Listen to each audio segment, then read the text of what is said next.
What is going on, you guys? My name is Cody Thixton, and this is the Steam Podcast, coming to you guys on August 1st, 2023, for episode 65, where today we actually have a very, very special guest. Make sure to hit that like, subscribe button, ring that notification bell so you guys can notify whenever I upload content. Make sure to go and follow me on social media at CodyT503. That's Twitter, Instagram, and TikTok. Let's get right into this. And now, ladies and gentlemen, my sister, Mariah Thixton. Hey, let's go. Be out here.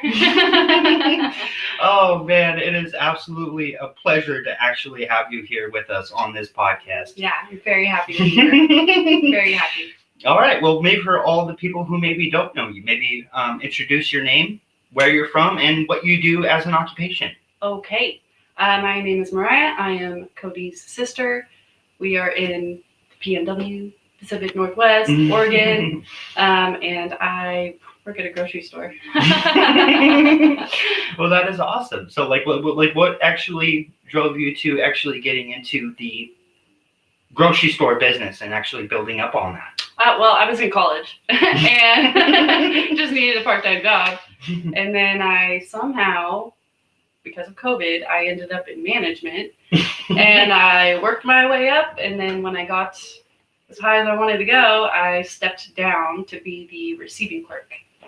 Yeah. Very interesting. Yeah. Very interesting. I know, like we haven't really touched on a whole lot of you actually being in the Navy and whatnot, and that was something that I wanted to bring up with you. It was what was it like for you when you were actually having that bus ride where they were going to drop you off at the Navy training facility? What was going through your mind as that whole scenario was happening? You feel like you're about to ship bricks. Whole drive. And they even play a cute little video of what you're getting yourself into. It's not too cute, and it kind of freaks you out. No butterflies. You feel like, what did I get myself into? And it's just a crazy experience. And we show up in Chicago, and it was -4 degrees or something like that, and there was just mountains of snow everywhere, and it was very, very cold. And I'm an idiot at the time. I was 18, so I did not know that it was cold in Chicago because I'm an idiot. So we're pulling up, and I'm like, oh no. It's so cold. Yeah, it was very scary, very intimidating, huge culture shock. You have no idea what you're getting yourself into, and just leaving everybody behind. You're on your own, and it's a scary thing. What is it, 3,000, 4,000 miles away? I don't know. I have no idea. Freaking long way away. Yeah, I don't know how it would be to actually step off of that bus. To actually step off of that bus and then actually have the people when you have your backpack on and you step off of the bus and you have to kind of go in this line. I couldn't imagine actually having somebody run up and then start yelling at you as if you don't know what you're doing, and it's supposed to put that shock into you. So what was going through your mind when you had initially gotten that shock? Well, first we didn't have a backpack. You came with what you had, which was your shoes and your clothes and your ID. That is it. I think I had a little phone book or something. Can't remember any numbers to save my life. But yeah, you step off the bus, and their whole job is to tear you down and build you back up into a soldier, part of the military. And so yeah, as soon as you step off, it's go time. It is crazy. And they actually immediately yelled at me. Singled me out because I dressed like an idiot, and I was wearing Toms, some jeans, a light sweater, and it's fucking -4 degrees outside. Also, they're so you're the biggest idiot. Let's call her out first.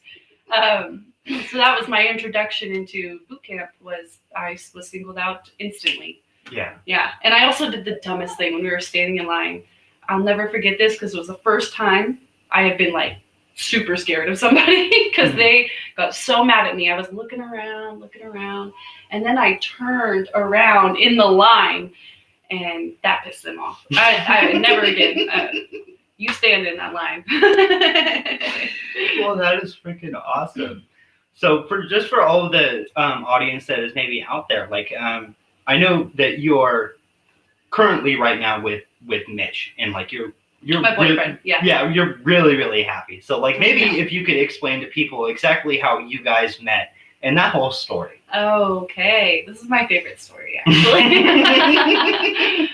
Well, when I first was in college and I was just trying to be like a part-time grocery store worker, he was my boss. We were dating like different people, and we just became really good friends. We worked really hard together, made sure to work hard for him because he was such a good boss. And I went through a really bad breakup, and he was so kind and was just telling me I didn't deserve that, and I'm a good person and it'll work out in the end. Anyway, we got transferred to separate stores, and I was like, I think I really like him. I miss him. So I showed up to his job on his lunch, and I parked my car next to his, and he came out, and he's like in a rush, he's like trying to go home for lunch. And I stop him, and I'm like, hey, I don't know if this is weird. Maybe I should never talk to you again. I don't know, but I really like you, and do you like my butt? And I specifically said that. It was in so many words. That's how it went down. And I remember him smiling, which that's a good thing. Like that must mean he likes me a little bit. And oh my God. And he said, yeah. He was like, oh, I like you too. And he drove off, and I think we exchanged numbers or something. But when I got home, I was dancing with the dog. I'm like, he likes me. And to this day, best boss I ever had. Oh, you're dying. That is so awesome. Yeah, it's a good story. I like sharing that story with people. Yeah. So like what was your guys' actually like first date? Like how did that go? Oh my gosh. It was actually for his birthday or some sort of party. He had a bunch of friends over, and it was our first time hanging out. So I go to his place, and there's all these people I have to meet, and so many different names. And anyway, he like opened the door and gave me a hug, showed me around like real quick, not even like super thorough, just, oh, here's my house. And then he stopped me like in the dining room in front of everybody and just started giving me a bunch of kisses. And so we had an instant connection, very fast relationship. We're doing good. That is freaking awesome. Yeah, I know. I've like looked through like your Facebook and whatnot, and like you guys have like gone like a lot of trips. Yeah. To like go and like do something, or even like a night out or whatnot. And I know the last time that we had talked, I had kind of brought up you guys going to Vegas. Yeah. So maybe if you could like elaborate a little bit on what it was like actually going to Vegas and being able to be there with your significant other. Yeah. Well, actually, before we went, when we were just booking the trip, this was like back when we were just friends, and I was dating someone totally different, and then I went through my breakup, and then this trip was still coming up, and me and him were both going still. So yeah, we kind of started dating right before the trip. So we were like fresh in that little honeymoon phase, going to Vegas, and we were so excited. And yeah, we had a blast. We went with another couple, and they had been so many times, so they knew exactly what to show us. And Mitch had never been. I went like when I was super little, and it was so much fun. We just got off the plane and looked around. We're like, oh my God. We had a blast though. That I want to go again. And actually, while we were there, it was WWE SummerSlam. Oh. Yeah. I remember because we stayed at the MGM. And I remember walking in and seeing like, I'm like, that kind of looks like some sort of WWE event. Like, what is going on? And then I see fans with their belts and their cool outfits, and I was like, "Are you fucking kidding me? I came to Vegas and I didn't know SummerSlam was going on." I was so pissed, and I tried talking everyone into going. I was like, "Guys, we can go." Nobody wanted to go. I was so upset. I should have just ditched them, to be honest. Like, screw you guys, I'm going. No, it was fun, and we actually got to see Triple H. Yeah, I was actually just gonna bring up that to you. So like if you can kind of like walk us through like exactly what was happening when you had actually seen him. Like that's insane. Yeah, I think we woke up that morning, and we were walking through the lobby or something, probably one of the casino areas, and I look over and there's all these cameras and a big crowd of people, and then right in the center was Triple H, and he's a big dude. He's a really big guy, and yeah, I was like freaking out. I remember like I have to take a picture for Cody, so I like got as close as I could and zoomed in. I'm like, there's his head. But yeah, he was doing some sort of like interview or something, and man, if I could have gone to SummerSlam, that would have been so dope. Yeah. Yeah, so like, what did you guys go and check out when you guys were actually in Vegas? Oh God, what did we do? We did so much. A lot of walking, a lot of gambling, a lot of drinking. No, we did like virtual reality, like killing zombies game. That was so much fun, except I kept hitting people with my gun, like real people. Because you can't see, like you have these big things on. So I'm like walking around, I'm just smacking people on accident. We did. What else did we do? Good golly. We went and saw the show by Cirque du Soleil.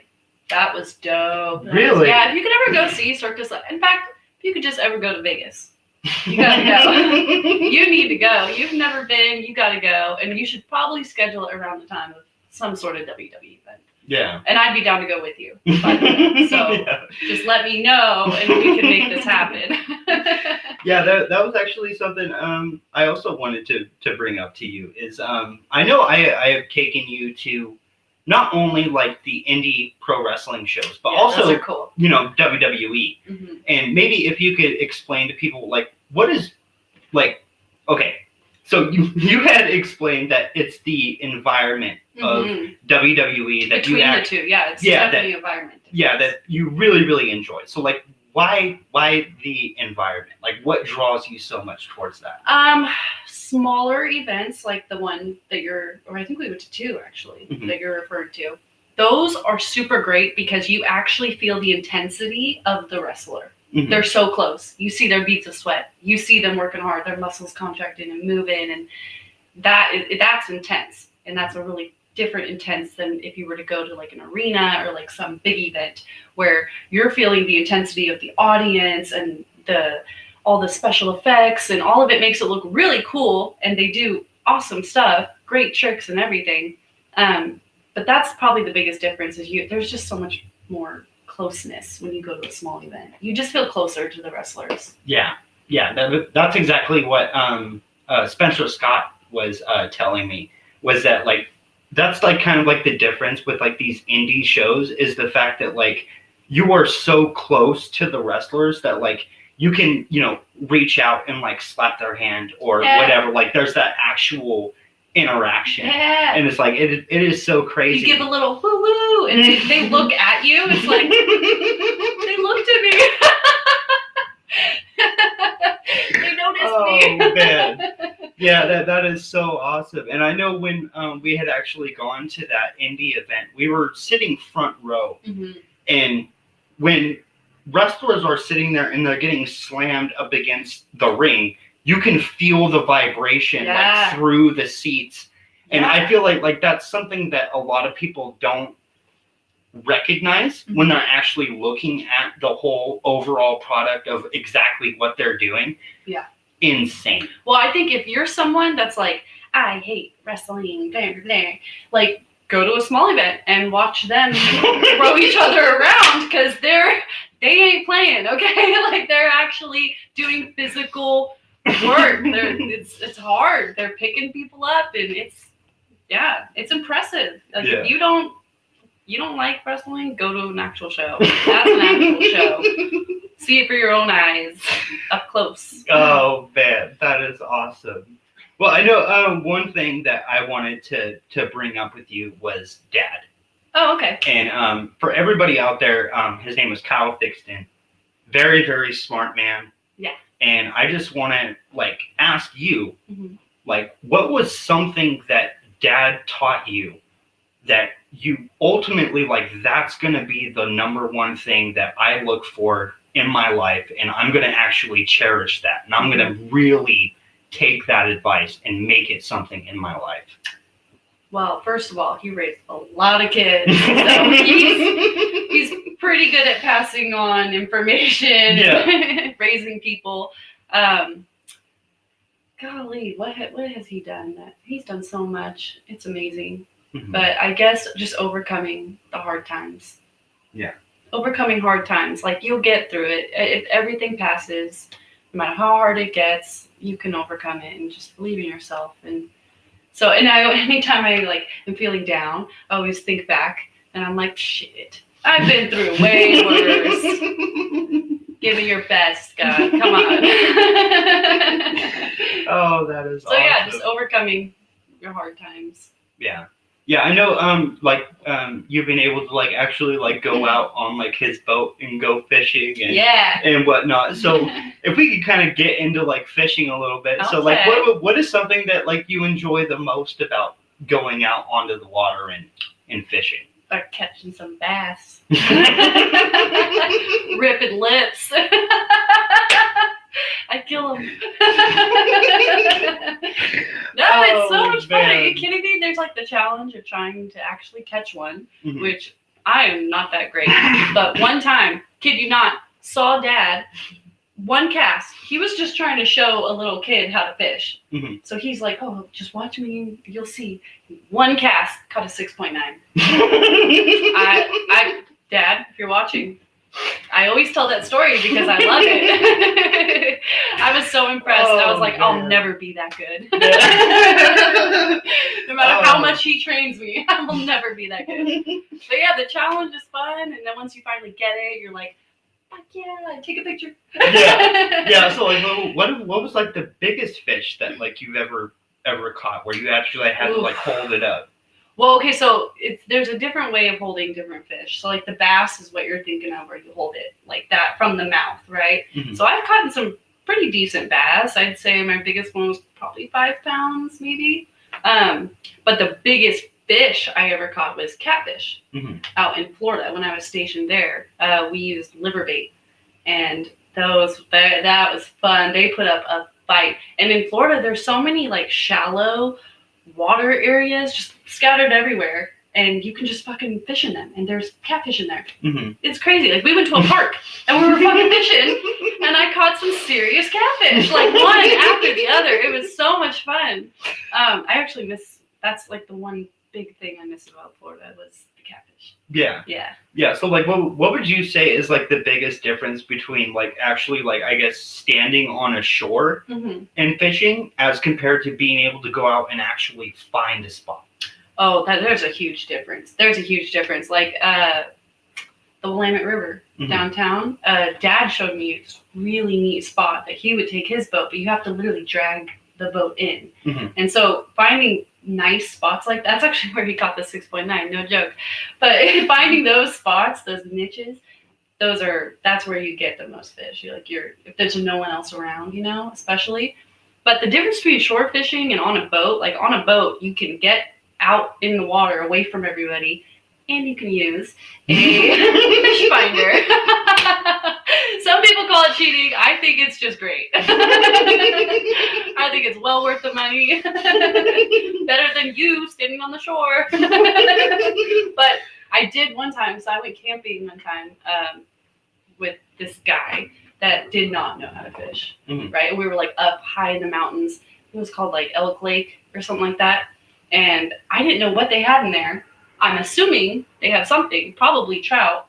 And he didn't know how to fish, so I'm teaching him how to fish. And I kind of pulled what Dad did, where I was like, no, you just got to keep trying. Look, watch me. So I did it, and then I cast again.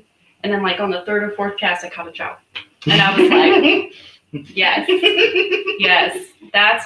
Those are the moments you work so hard for, is a day off, catch a fish. I swear. Oh, that is awesome. So do you remember like maybe like one cast where like you were kind of like practicing and then like you got the motion? You know what I mean? Like, yeah. Sometimes it takes me a few tries. Like if it's been a while since I fished, I'll end up, at like St. Louis ponds or something like that. And it takes me a while to get back into my rhythm because I'm like, you know, a little rusty. Mm-hmm. But once I get it down, I do really good, especially with Dad there to like get my line out of the tree and stuff. Always feel bad when that happens. So sorry, Dad. You've done it so many times. Oh, that is awesome. Yeah, I've only been on like one boat in my life. And when we were actually going out, the motor kicked off. And then we had a hole in the boat. So like we started kind of like sinking a little bit. Yeah. My nightmares. Yeah. Oh, yeah. geez. And then I remember Tom, the dude who I was with when I was actually riding the boat, he was telling me to go back and like kick it a little bit so that he can, you know, get the engine on. Yeah. And then we had to like quickly like get to the shore, and then we had to drive his car over so that we could actually get the boat. And it's well, at least you guys didn't sink though, because that's my biggest fear. Is oh like, yeah. when you watch people reversing their boats in, and you see those videos where like their car goes with it, like yeah, those are the worst. I would just that would ruin my whole year, maybe 2 years. That would be so bad.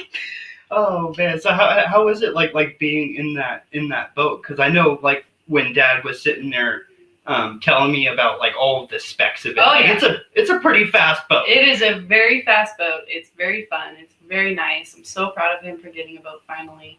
If only we could spend more time on it, honestly. Yeah. What you doing this weekend? Oh yeah, you need awesome. to get out there. You need to get on the water. We need to get you practiced up on fishing. Yeah. Yeah, that would be really, really cool. You need to catch a bass. Yeah. For sure. Once you do, you're hooked. Get it? I stole that joke from Dad.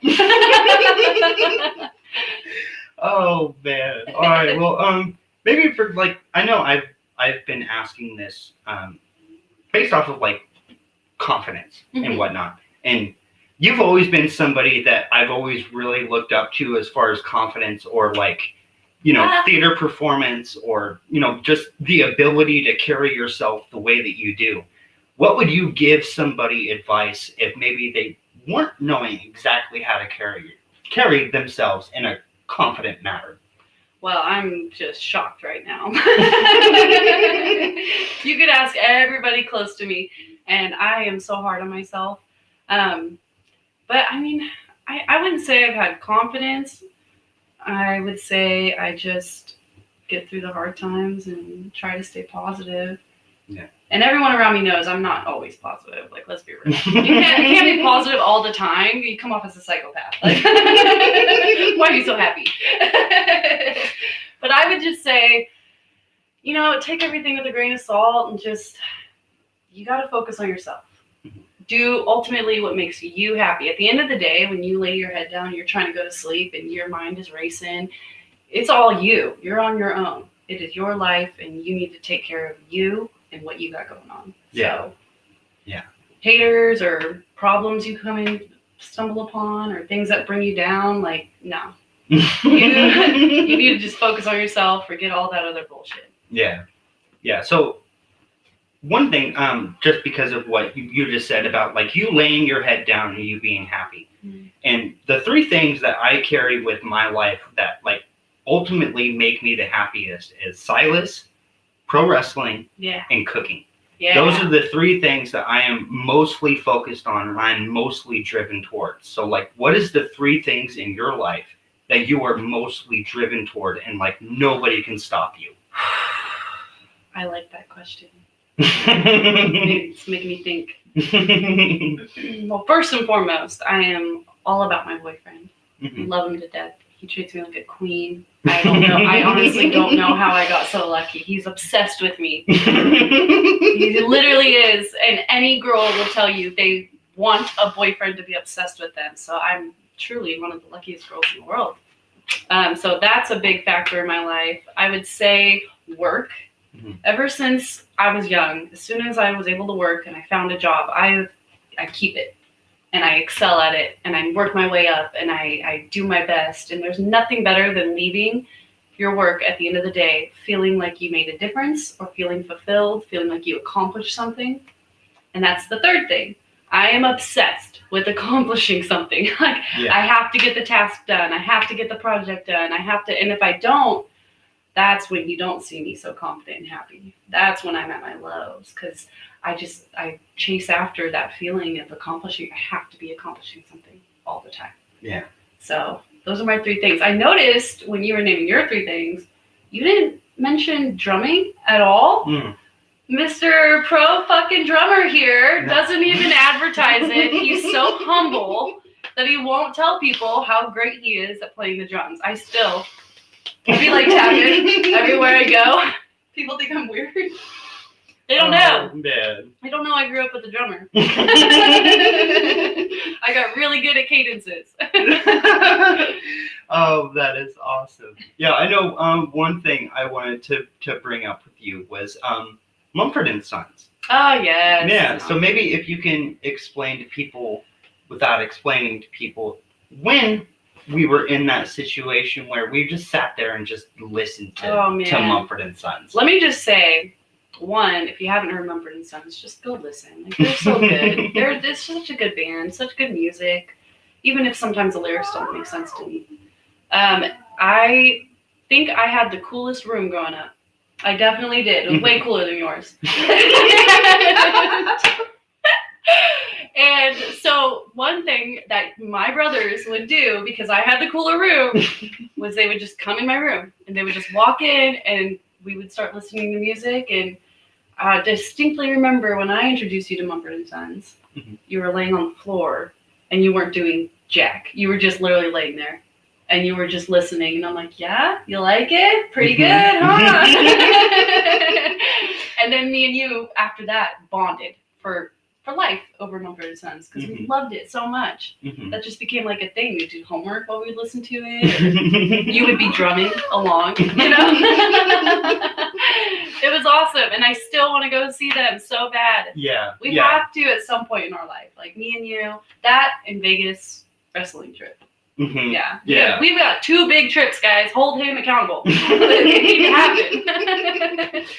Oh yeah, that is actually awesome, because like I know that Vegas has actually been rumored for WrestleMania over the next few years. Yes. And you're one of the only people that I can think of where I was like, if there's ever that event, just because of like how long like we've been, coordinating about pro wrestling, like there would be nobody perfect and to just go and just. Which is so weird. Like, but when I tell people, like, oh yeah, I'm going on a wrestling podcast, they're like, you? Are you a wrestler? Like, shoot, I wish. Oh man, no, that was actually something that I found really, really interesting that I wanted to bring up to you, is that like, if there was anybody that isn't a professional wrestler that I would actually say should be a professional wrestler, it's you. Yeah. Because like going like throughout high school when you were in theater, and then people would sit there and watch you. I remember I was actually sitting in the crowd, and you were going and you were doing this performance where like you had to like act like worried. Yeah. And I remember distinctly, like behind me, somebody said, "She's a really, really good actor." Yeah. Said that about me. Yeah, and it's like if there was anybody that I could actually see like being in pro wrestling, it's you, because like you can just really like get into. I'm gonna actually act. I would love to be a diva. Don't get me wrong, but I have the tiniest noodles, you guys. I am not jacked like her. She's badass. I am not jacked like her. Oh, Amira. Yeah, she is so great. But there's a difference between like acting like in a movie or following a script or like on stage or something compared to basically becoming a character. Like that is totally different. And I don't even see it as much as becoming a character. It's like a whole other part of you that you just channel when you get into the ring. So that's totally different specs on like as far as acting, but I would have made a bomb-ass diva. I wanted to be one. I remember when you wanted to be a wrestler, I wanted to be a diva. Yeah. We were going to take the world by storm. Oh, that is so awesome.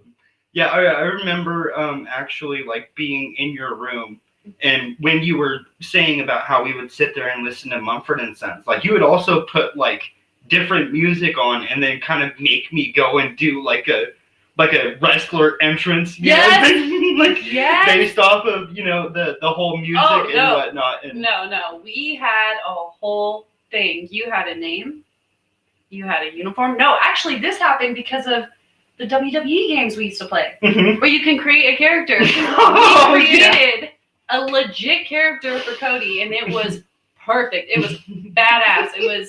It was Riot. Yeah, Riot. And I had like this cool R that I drew, and I was like, this is your logo, bro. And you were gonna enter to like either Tech 9 Riot Maker or 3 Days Grace Riot. Yeah. And it was so badass. Like we had this whole thing that perfectly envisioned. And then we didn't have me envisioned at all. We kind of neglected me, which I'm not why. That's why I'm not a pro wrestler. You neglected to create my character. Oh man. Oh, those are such great times. Yeah, it was really, really good times. I mean, like whenever I think about those scenarios, like those are like the one things that I go back to is like those memories of us cherish. of us like growing up and whatnot. So like, is there one memory that like really sticks to you whenever it comes to the past where you're like, man, like that was oh, so many. I'm like 30, so I'm still a baby. No, I guess like biggest memories, favorite memories, or cherished memories. Probably when I was graduating boot camp and I got to see Dad. Yeah, his tall ass up in the bleachers. He had a camera on me, and I was crying while I'm trying to march. That was a very good memory. Yeah. Other great memories. I really liked that time that me and you lived together in that one apartment. Those were the most fun days. Yeah. Like those every day, and we worked together too. So we went to work, came home, we were still together. And we would, like, every time we get together, we just laugh, probably a little too much. People probably think something's wrong with us. Yeah. But we had so much, those are cherished memories, for sure. And Mom was always around during those times, and it was just great. Yeah. Yeah. That is freaking awesome. Well, before we actually end up closing everything out, I want to ask you, like, what does your relationship with Mitch, how much does that mean to you? Oh my God, so fucking much. Are you kidding me? I love him. I actually stepped down from management to be where I am today, just so we could work on our lives together. And we want to, build our life together. And I've never been more happy with someone ever. And no one can even compare to how he treats me. Yeah. That is fucking awesome. Like I'm very, very happy that you've actually been able to get somebody that is going to sit there and cherish you and really respect you. Like that is fucking awesome. We thought about bringing him. He was going to be in IRL watching, but he had a long day at work, and I feel for that. Like I know what he does. He works way too hard. So it's unfortunate he wasn't here today, but maybe next time. And because there will be next time, right? Okay. Oh yeah. Of course there's going to be a next time. Make sure. Got this cool ass podcast. Cool sister kind of goes hand in hand. Oh man. Well, that is awesome. All right, you guys. So that was Interesting's podcast interview with Mariah Thixton. Make sure to hit that like, subscribe button, ring that notification bell so you guys get notified whenever I upload content. Make sure to go and follow me on social media at CodyT503. That's Twitter, Instagram, and TikTok. And remember, I will be back August 8th for an interview with, damn it. What's his name? Abigail Warren. I apologize. I've got a complete brain fart.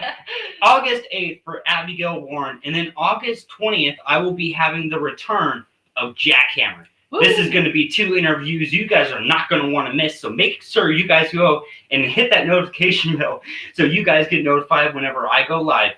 I'll catch you guys later. Woo! Heck yeah.